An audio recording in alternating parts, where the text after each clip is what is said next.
कितनी भी बड़ी तोप क्यों ना हो, सास के सामने तो भीगी बिल्ली ही होती है। अरे जनक, क्या बात है, आज रोटी नहीं मिली अभी तक। ये तेरा कोर्ट नहीं है जो आज फैसला ना हुआ तो कल की तारीख मिल जाए। रोटी तो रोज वक्त में चाहिए। हाँ माँ जी, रोटी तो कब की बन गई। मैंने आपको कहा तो खाना खाने के लिए, आपने शायद सुना नहीं होगा। ओहो, जज नहीं हूं मैं तेरे कोर्ट की, सास हूँ सास। कोई दलील फालतू की मत देना यहाँ। बहुत जानती हूँ मैं इन वकीलों को, अपनी बात ऊपर रखने के लिए झूठ बोलने में जरा भी नहीं सोचते। तभी वहाँ जनक के ससुर आ जाते हैं। अरे भाग्यवान, क्यों बेचारी के काम को कोसती रहती है हमेशा। मैं भी तो था वहाँ जब ये आई थी तुझे रोटी खाने को बुलाने के लिए। सास को तो अब गुस्सा आ जाता है कि कैसे किसी ने बहू की साइड ले ली। अरे वाह जी वाह, वो तो मैं जानती थी कि कोई ना कोई गवाह तो ये पेश कर ही देगी। पर मैं तो अब सीधा खाना खाकर सोने जाऊंगी। मुझे आदत नहीं है किसी से बहसा बहसी करने की। पता नहीं कैसे ये वकील इतना दिमाग लगाकर खुद तो झूठ बोलते ही हैं, साथ में झूठे गवाह भी ले आते हैं। जनक को सास के ताने सुनने की अब आदत सी पड़ जाती।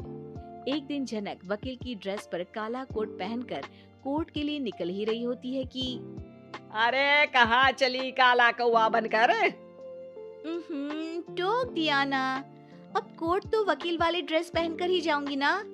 वाह भाई वाह, दामिनी तो मैंने भी देखी है। सन्नी पाजी ने ऐसा ही कोट पहना था और कहा था कि तारीख पर तारीख, तारीख पर तारीख।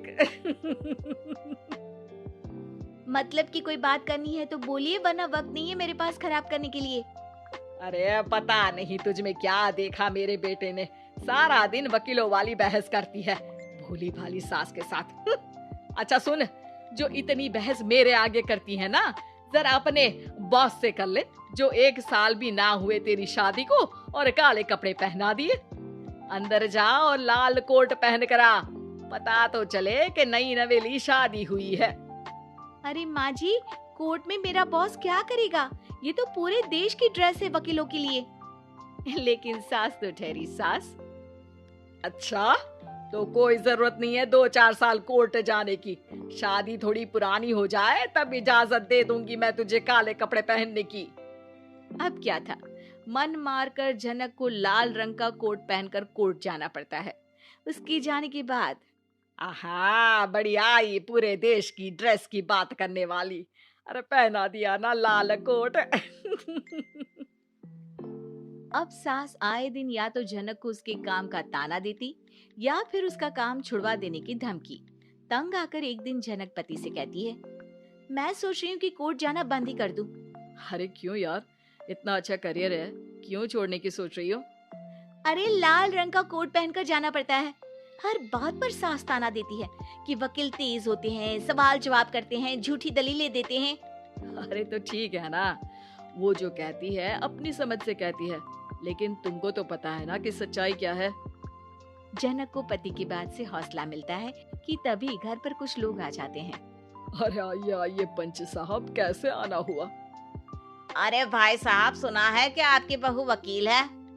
तभी वहाँ सास आ जाती है। हाँ है तो, लेकिन क्या हुआ, फिर कहीं बहस कराई क्या? अरे हम तो खुद दुखी है उसके व्यवहार से। अरे भाभी जी, आपको तो पूरा मोहल्ला जानता है कि आप कितना बोलती है। फिर हम यहाँ बहू रानी की कोई शिकायत नहीं, बल्कि अपनी परेशानी लेकर आए हैं। ससुर जी खुश हो जाते हैं। हाँ हाँ, मैं भी बहू को बुलाता हूँ। जनक वहाँ आती है, सबको नमस्ते करके बैठ जाती है। बहू रानी, हमारे गांव में बड़ी मुसीबत आ गई है। अब तो पूरे गांव की जिम्मेदारी मानो तुम्हारे कंधों पर है। अरे ना ना, इससे तो घर की जिम्मेदारी पूरी नहीं होती, ये गांव की जिम्मेदारी क्या लेगी? भाभी जी, आप चुप हो जाओ, यहाँ पढ़े लिखे लोगों की बात हो रही है। आप जाओ, जरा रसोई से सबके लिए चाय लेकर आओ। मैं कॉफी लूंगी।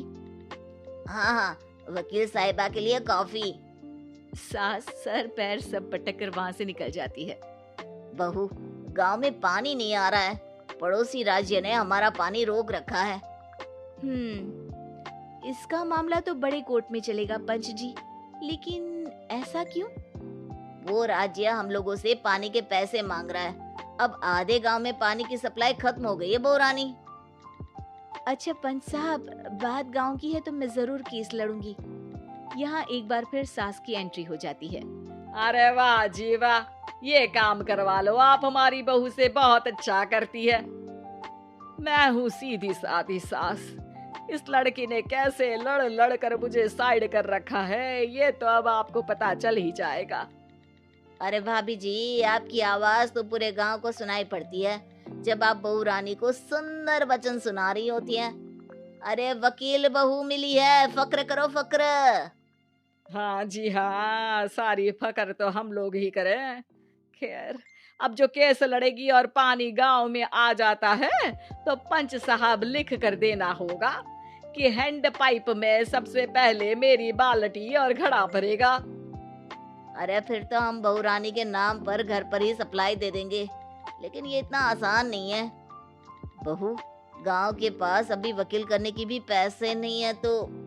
अरे पंच साहब, ये मेरे गांव का मामला है, मैं आपसे एक भी पैसा नहीं लूंगी। सास को बहू की बात पर गुस्सा आ जाता है, लेकिन सबके जाने के बाद झनक मन लगाकर गांव की परेशानियों को दूर करने में लग जाती है। और वो दिन भी आता है कि झनक केस जीत जाती है। अरे आज तो प्लम्बर आकर घर तक पाइप लगा गया है। खुश हो जाओ, मेरे कारण तुम लोगों को घर के अंदर ही पानी मिल जाएगा।